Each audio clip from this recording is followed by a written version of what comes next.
मित्रांनो, अखेर आपली सर्वांची प्रतीक्षा संपली. ज्या क्षणांची आपण सर्वच जण इतक्या आतुरतेने वाट पाहत होतो, तो आलाय. स्वतः कावेरीने तो आणलाय. मानचा विश्वास खरा करून दाखवत चमत्कार घडवलाय. हरतालिकेच्या पूजेच्या वेळी आता अमृताचाच खूप मोठा पचका होत ती पूजा कावेरीच्याच हातून पार पडणार आहे. वाजत गाजत गणपती बाप्पाच्या आगमनासोबतच कावेरी उदयला घरी परत घेऊन आले आहे आणि उदय येता क्षणी सर्वात मोठ्या रहस्याचा खुलासा झालाय. बघूयात मग नक्की हरतालिकेच्या पूजेच्या वेळी काय घडतंय. अमृताचा एक प्लॅन फ्लॉप कसा होतोय आणि कावेरी उदयला घरी परत आणल्यानंतर ती उदयची पत्नी नाहीच आहे हे कळल्यानंतर मानचा काय निर्णय असेल बघणारच आहोत. कोण होतीस तू, काय झालीस तू मालिकेच्या आजच्या 25 ऑगस्टच्या भागात कावेरी शांतपणे यशच्या खांद्यावरती डोकं ठेवून झोपलेलीच असते. तिला ऊन लागू नये, त्रास होऊ नये म्हणूनच तो हात आडवा लावतो. परंतु तेवढ्यातच यशचा फोन वाजतो आणि त्यामुळेच कावेरीला जाग येते. जेव्हा तिच्या लक्षात येतं की यशच्या खांद्यावरती डोकं ठेवून ती झोपली आहे, ती पटकन बाजूला सरकते. यश तिला सॉरी म्हणतो, का तर त्याचा फोन वाजला म्हणून तिची झोप डिस्टर्ब झाली ना. तेव्हा कावेरीसुद्धा त्याला सॉरी बोलते, का तर ती नकळतपणे त्याच्या खांद्यावरती डोकं ठेवून झोपली होती. तेव्हा यश तिला समजून घेतो, एवढं नका टेन्शन घेऊ, काल दिवसभर तुम्ही खूप थकल्या होतात. यशचा सतत फोन वाजत असल्याने यश फोन रिसीव्ह करतो. तो कावेरीला पाण्याची बॉटल देतो, पाणी प्यायला सांगतो. तेव्हाच यशला उदयबद्दल महत्त्वाची माहिती मिळते. तो विचारतो की काय, ठीक आहे लोकेशन पाठवा तुम्ही. कावेरी ते सगळं कान टवकारून ऐकते. फोन ठेवता क्षणी कावेरी विचारते की काय झालं, कोणाचा फोन होता.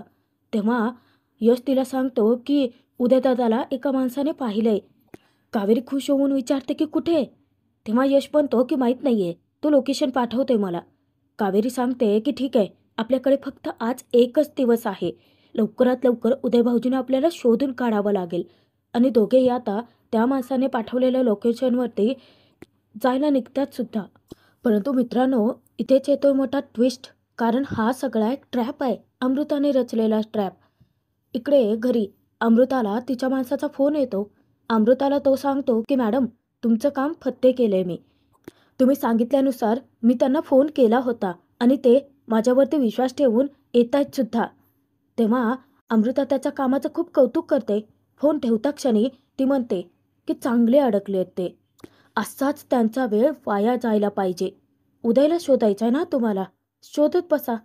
धूर्त अमृताचा हा कपटी डाव काही यशस्वी होणारच नाही, कारण गणपती बाप्पाने स्वतः यश कावेरीचा मार्ग मोकळा केलाय.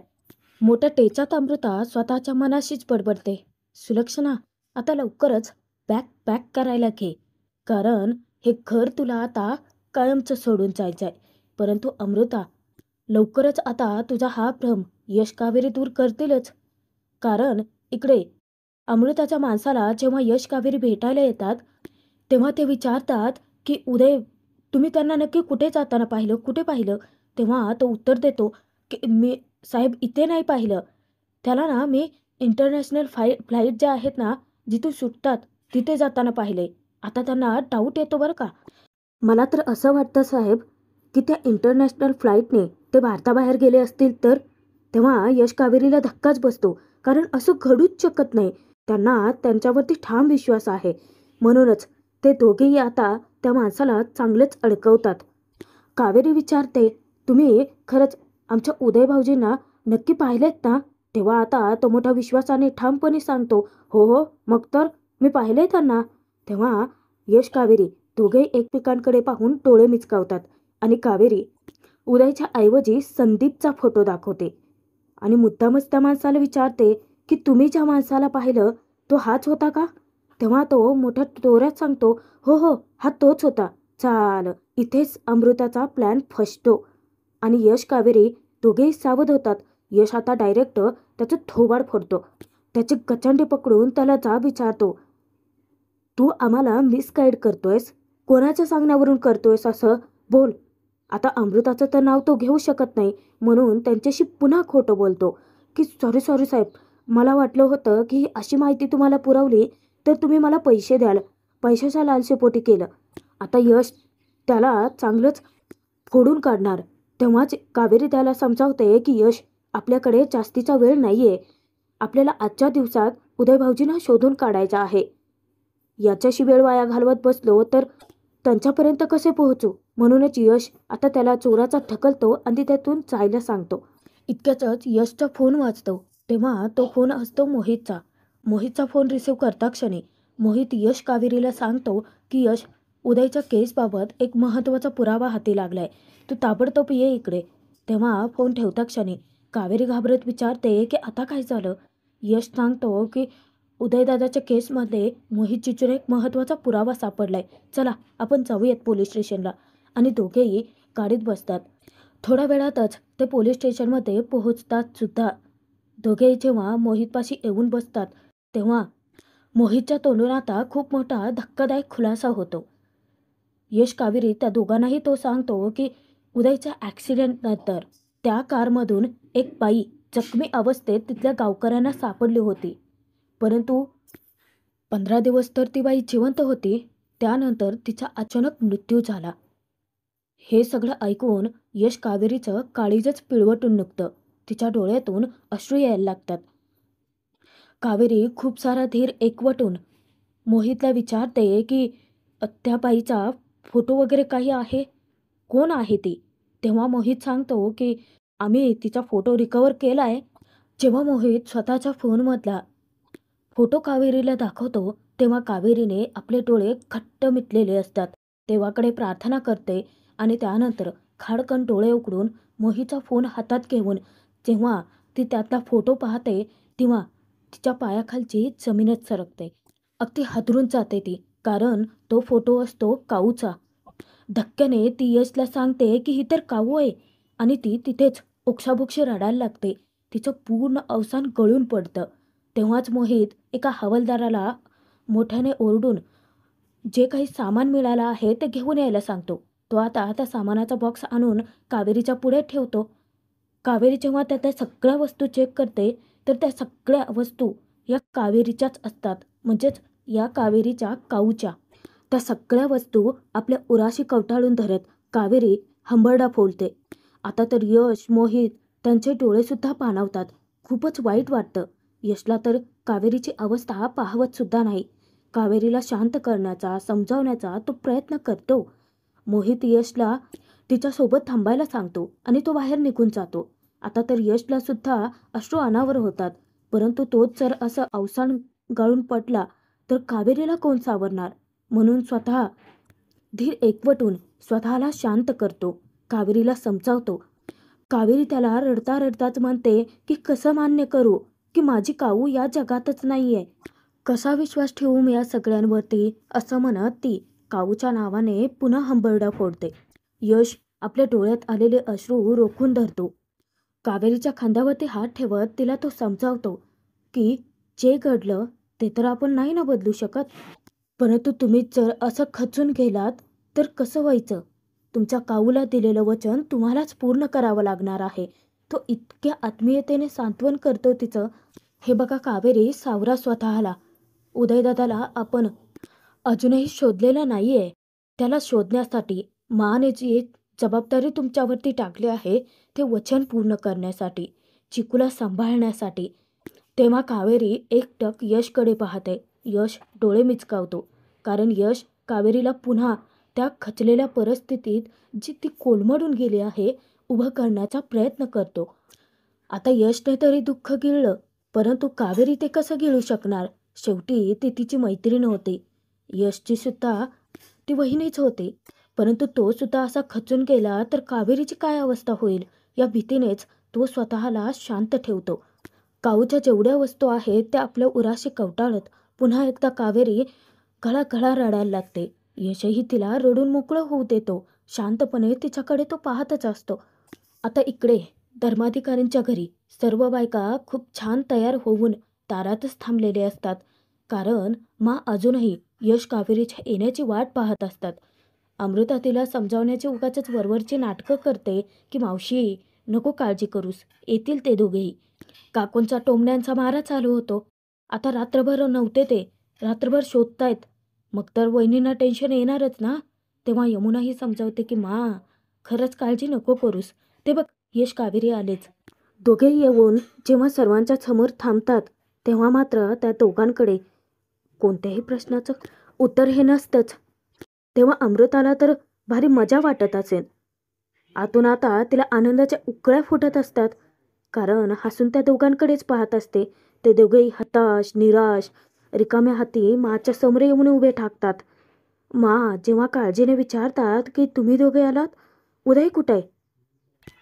दोघेही चिडीचूप, चकार शब्द फुटत नाही त्यांच्या तोंडातून. तेव्हा मा त्या दोघांचीही मनस्थिती समजून घेतात आणि त्यांना त्या हत्तींचं बळ येतं जेव्हा माचं विश्वासाचं पाठबळ मिळतं. नका काळजी करू. मला कळतंय की तुम्ही उदयला शोधण्यासाठी जीवाचं रान केलं असेल. कावेरी, हे बघ, आपल्याकडे अजून एक अख्खा दिवस बाकी आहे आणि तुझ्यावरती जितका विश्वास नाही आहे ना, त्याच्या कितीतरी पटीने माझा तुझ्यावरती तितका विश्वास आहे. तू स्वतःचा निश्चय अजिबात ढळू देऊ नकोस कावेरी. मा इतक्या ठामपणे सांगतात की यमुना, काकू आणि अमृता तिघींनाही जबरदस्त धक्काच बसतो. कावेरी, जा बाळा, पटकन तयार हो. देवीसमोर आपण पूजा मांडूयात, तिला साकडं घालूयात. कारण मला खात्री आहे की तूच माझ्या उदयला लवकरात लवकर परत घेऊन येशील. तेव्हा माच्या डोळ्यात आपल्याबद्दलची इतकी विश्वासाची भावना पाहून कावेरी भरून पावते. त्यानंतर मा यशला सुद्धा तयार व्हायला सांगतात. आता माचं त्या दोघांवरचा इतका विश्वास, इतकं प्रेम पाहून धूर्त अमृताच्या डोक्यात कपटी कारस्थानी विचारच चालू असतात की सुलक्षणा, तुझ्या या खात्रीचीच मी वाट लावणार आहे. लवकरच खात्रीचा तुझ्या पालापाचोळा होणार आहे. उदय सापडणारच नाहीये. फक्त वेळ आणि मेहनत दोन्हीही वाया जाणार आहे. अमृता, नको काळजी करूस. आता तर ती वेळच ठरवेल की पुढे नक्की काय होणार आहे. जिंकणार तर कावेरीच आहे. यश पटकन घरात निघून जातो, परंतु माचा हाच विश्वास कावेरीच्या मनाला उभारी देतो. मान्य आहे की काऊच्या दुःखाचा तिला उमाळा आहे, परंतु स्वतःच्या मनाला ती उभं करण्याचा प्रयत्न करते. आता मला माझं दुःख बाजूला सारून मांचा हा विश्वास खरा करून दाखवावाच लागेल. त्यानेच तर कावेरीला हिंमत मिळते. काही वेळानंतर जेव्हा कावेरी स्वतःचं दुःख बाजूला सारून पूजेसाठी तयार होते, ती आरशामध्ये स्वतःला निहाळते, परंतु काही केल्या काहूचे विचार मनातून जात नाहीत. तिच्या डोळ्यामध्ये अश्रू दाटून येतात. इतक्यातच येते विद्या. विद्या तिला पाहून कॉम्प्लिमेंट देते. गोड दिसताय बरं. तेव्हा कावेरी तर भानावर येते, परंतु तिच्या डोळ्यात आलेलं ते पाणी विद्यानं पाहिलेलं असतं. विद्या तिला समजावते की वहिनी, मला कळतंय तुम्हाला खूप दडपण आलं असेल ना. एकीकडे मला दिलेलं वचन पूर्ण करायचं आहे आणि दुसरीकडे या खोट्या वागण्याचा तुम्हाला खूप जास्त त्रास होतोय. परंतु काळजी करू नका. तुम्ही ना देवी आईकडे प्रार्थना करा. तिला साकडं घाला मनोभावे. बघा, देवी आई तुमचं म्हणणं नक्की ऐकेल. तेव्हा कावेरी तिला म्हणते, साकडं तर नेहमीच घालते ना मी. विद्याला तर त्याची कल्पनासुद्धा नसते की कावेरीच्या मनात नक्की कोणते विषय भेडसावतायत. ती कोणत्या दुःखातून जाते. मुद्दामच आता तिच्या चेहऱ्यावरती हसू आणण्यासाठी तिला चिडवते. मी ना देवी आईसमोर जाऊन साकडंच घालणार आहे, प्रार्थना करणार आहे की देवी आई आमच्या वहिनींना लवकरच यश मिळू देत. म्हणजे एकदा का यश आमच्या वहिनींना मिळाला तर आमच्या वहिनी खरोखरच्या वहिनी बनतील ना. तरीही कावेरीला हसू काही येतच नाही. कसं येणार. विद्या कावेरीच्या जवळ जाते. मला कळतंय वहिनी की तुम्हाला नक्की कशाचं टेन्शन आलंय. उदय भाऊजींना कुठे शोधायचं याचा विचार करताय ना. तेव्हा कावेरी अचंबित होऊन विचारते की विद्याताई, तुम्हाला कसं कळतं माझ्या मनातलं. तेव्हा विद्या हसून उत्तर देते, बहीण आहात ना माझी. मग आता मी माझ्या बहिणीच्या मनातलं नाही ओळखायचं तर कोणाच्या मनातलं ओळखायचं. परत विद्या तोच सल्ला देते. जणू काही तिच्या मुखातून देवी आई स्वतः वत्ते की काय असंच वाटत राहतं कावेरीला. हे बघा, तुम्ही एक काम करा. देवी आईची मनोभावे पूजा करा. तिला शरण जा. मला खात्री आहे हे सगळं दुःख सावरून ती तुम्हाला मार्ग नक्कीच मिळवून देईल. तेव्हा कावेरी म्हणते, हाच विश्वास मनात ठेवून आज पूजेला बसणार आहे मी. विद्याच्या बोलण्याने कावेरीचा विश्वास 10 पटीने तर वाढलेलाच असतो. तसेच तिच्या मनाला उभारी देखील मिळते. दोघेही पूजेसाठी बाहेर जातात. आता बाहेर तोपर्यंत यमुना, काकू सगळ्यांनीच एकत्र येऊन पूजेची व्यवस्थित तयारी केलेली असते. जेव्हा कावेरी येते तेव्हा ती विचारते की पूजेला सुरुवात करायची? तेव्हा सांगते, थांब यमुना, अमृता येऊ देत." तेव्हा यमुना म्हणते की अमृताने सुद्धा आज यशसाठी उपवास धरलाय ना? तेव्हा खूप कौतुकाने सांगतात, "हो, सकाळीच मला म्हणाली होती की यशसाठी मी सुद्धा उपवास करेन."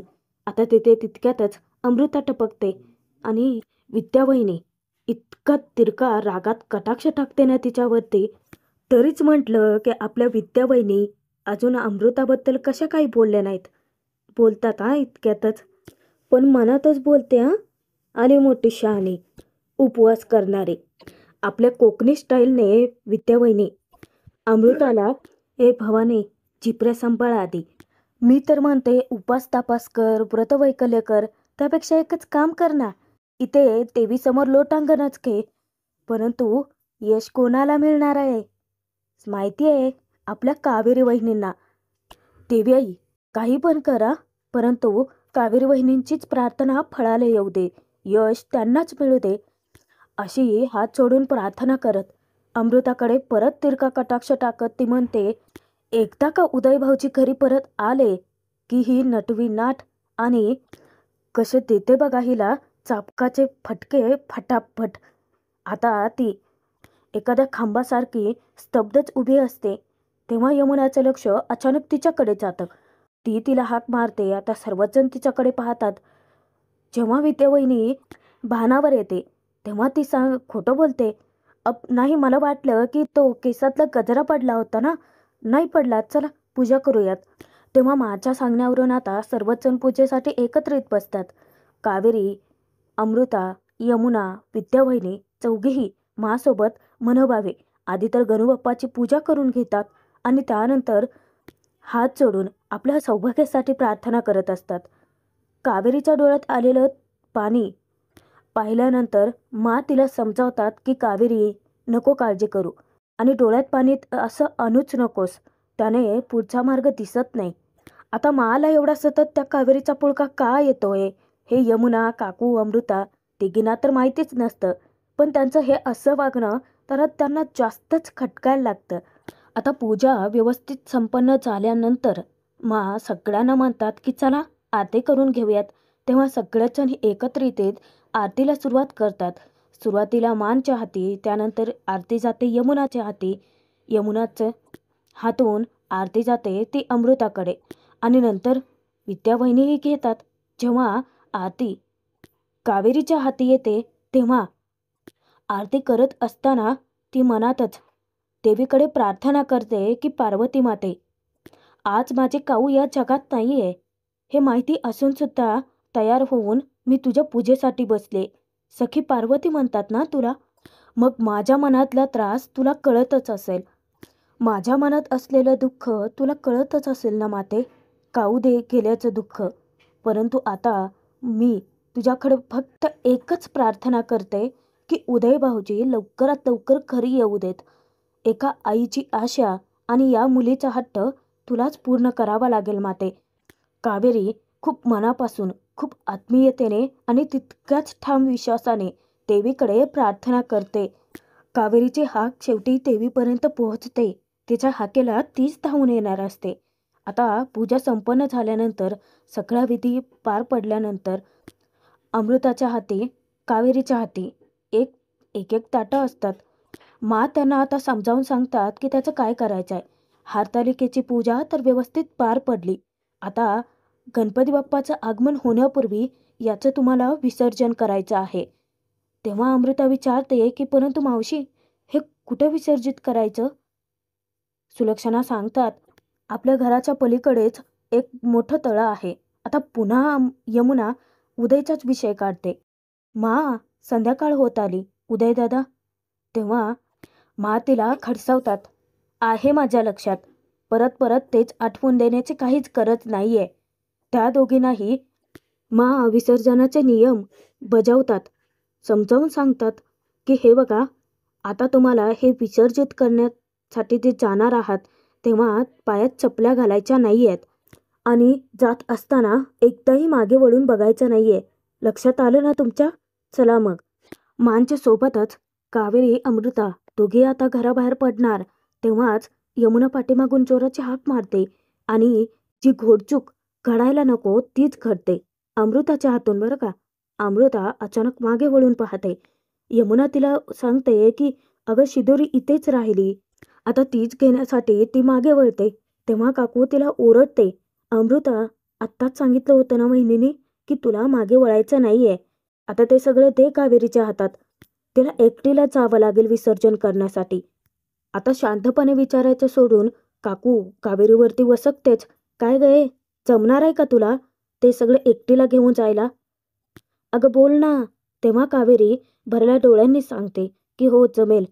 जरी अमृताचा खूप मोठा पचका झाला असला तरी सुद्धा देवाला तिच्या हातून कार्य पूर्ण करून घ्यायचंच नव्हतं. कारण ते पूर्ण होण्यासाठी मनात श्रद्धा असावी लागते, जी की तिच्या मनात फक्त कपट कारस्थानच असतात. पुन्हा एकदा त्याच ठाम विश्वासाने कावेरीकडे कटाक्ष टाकत म्हणतात की मला खात्री आहे, माझा उदय गणपतीच्या आगमनापर्यंत नक्की परत येणार. मांचा हाच विश्वास कावेरीला लढण्यासाठी बळ देतं. तर भाग इथेच संपतोय. आता पुढचा ट्विस्ट आपल्याला जो हवा होता नेमका तोच आहे. रागाच्या भरातच भयंकर निर्णय घेऊन घर सोडून निघून जात असताना घरातले सगळेच जण अडवण्याचा प्रयत्न करतात. तेव्हा त्यांना सांगतात की या सगळ्या सुखसोयीचा काय उपयोग, ज्या घरात माझा मुलगाच माझ्याजवळ नाहीये. त्या दाराबाहेर एक पाऊल टाकतात तोच चमत्कार घडतो. वाजत गाजत गणपती बाप्पाच्या आगमनासोबतच कावेरीने दिलेलं वचनही पूर्ण केलंय. स्वतः उदयला घेऊन परत आले. उदयला आपल्या समोर पाहता क्षणी मांचा आनंदात पारावर उरत नाही. आपल्या मुलाला घट्ट कवटाळून धरत त्या आनंदच साजरा करतात. त्यानंतर जेव्हा गणपती बाप्पाचं आगमन उदयच्या हातूनच होतं, प्राणप्रतिष्ठा सुद्धा उदयच्या हातूनच होते, तेव्हा कावेरीचा हात त्याच्या हातात देत त्या म्हणतात की तुझ्या बायकोने शेवटी विश्वास खरा करून दाखवला. आता सर्वात मोठा खुलासा होतोय, कारण उदय कावेरीचा हात झटकून लावत सगळ्यात मोठा धमाका करतो की बायको, ही माझी बायको नाहीये. तेव्हा धक्क्याने कावेरीकडेच पाहतात. आता पुढे नक्की काय घडेल? कावेरीचं सत्य समजल्यानंतर मांचा काय निर्णय असेल पाहणं मनोरंजकच ठरेल. मला तर असं वाटतं